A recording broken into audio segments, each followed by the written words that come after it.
Differential equations. We're in section 4.3, day 1.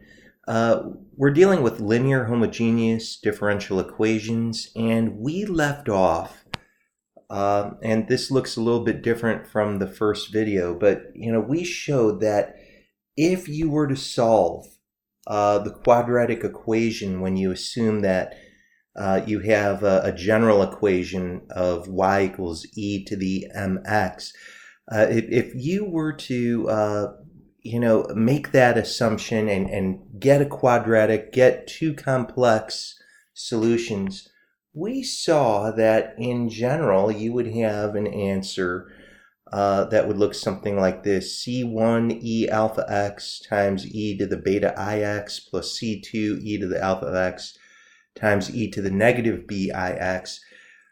We started talking about what would happen if we let C1 equal 1 and C2 equal negative 1. Well, you could see your coefficient for that second term is negative 1. It's just a minus. You can see we've got an e to the alpha x in both. We could factor that out. And then we can use that wonderful identity. It's also known as cis notation, taking e to this imaginary power, rewriting this as really the cosine of beta x plus I sine of beta x. This is also known as cis notation.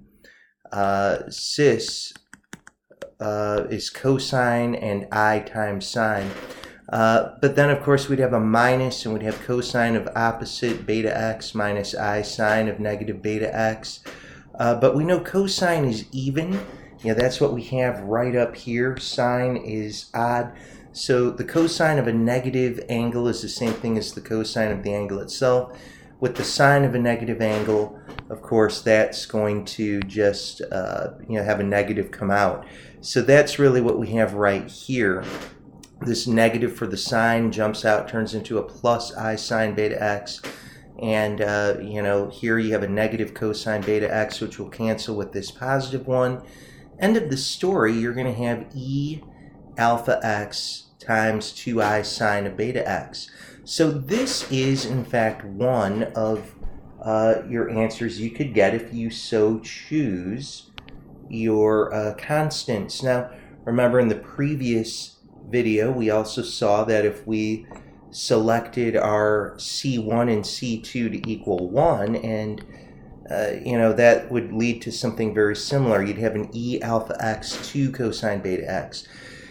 We had a theorem at the very start of this unit, however, and said anytime you come up with general solutions, any constant multiplied in front would also yield a solution. In fact, you could add those two together as long as they're linearly independent. Well, to make a long story short, imagine that you take what we found in blue. What if we multiplied by an I and a negative I at that to make the I go away? You'd have an e alpha x with the sine of beta x. You could even make the 2 go away by having a constant of 1/2 thrown out in front.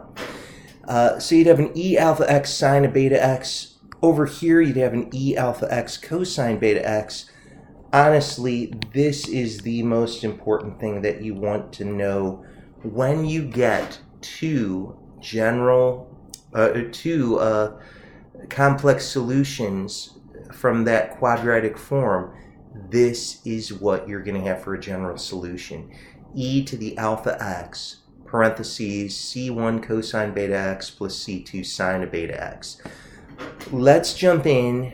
We've done a lot of proof and a lot of development, but again, let's just see how this comes into play. Let's just assume that y is equal to e to the mx, and of course that means y prime via the chain rule.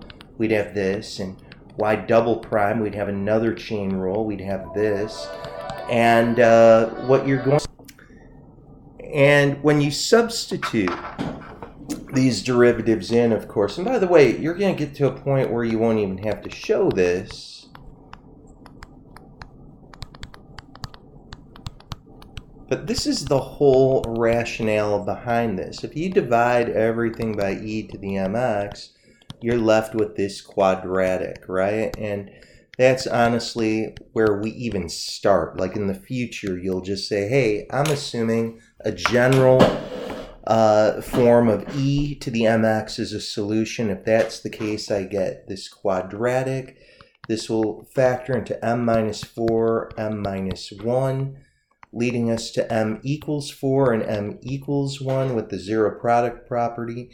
What are we getting at? A general solution then would be e to the 4x plus some other constant e to the 1x. Again, because we're assuming that that m is a power.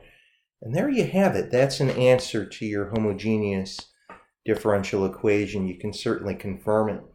Now, as we look at example 2, again, if we were assuming that e equals mx would work, again, like I was telling you, you could jump straight here. And it only is going to take you a moment to see that you get a double root. You get m equals 7, m equals 7. So what you do is you'll have a constant, e to the 7x, but when you get that double root, we're going to see this a lot, you just put an x out in front. By the way, if we'd ever get a triple root, and we'll see that before too long, a little foreshadowing, if 7 showed up 3 times, your third form would have x squared e to the 7x. You'd have a third constant. All right, one final problem that we're going to take a look at. Hey, by the way, if you see the opportunity to divide everything by a constant, do it. And again, we're assuming that we'll have e to the mx. This is very much, you might guess, what we're going to see for our final situation. It's not looking good to factor. It's very possible, in fact, that we're going to get some complex solutions.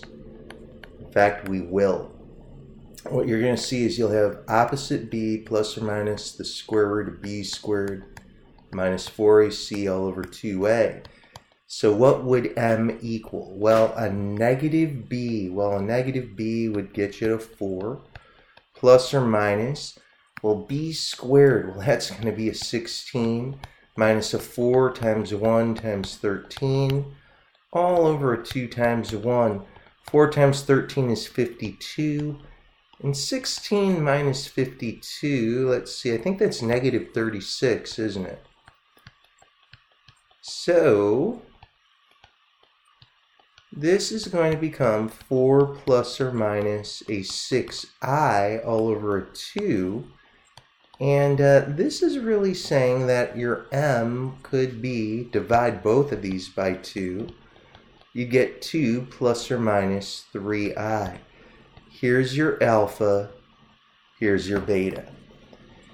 And guys, what we saw earlier is pretty much that we would have an e to the alpha x, a constant times cosine of beta x, plus a constant sine of beta x. And right now we know what alpha is. Alpha is equal to 2, beta is equal to 3. So what's our general solution here? Well, it's e to the 2x, c1 cosine of 3x, plus c2 sine of 3x. And we are done. These 3 examples that we just did are pretty much what you're really going to be focusing in on for this section. So good luck.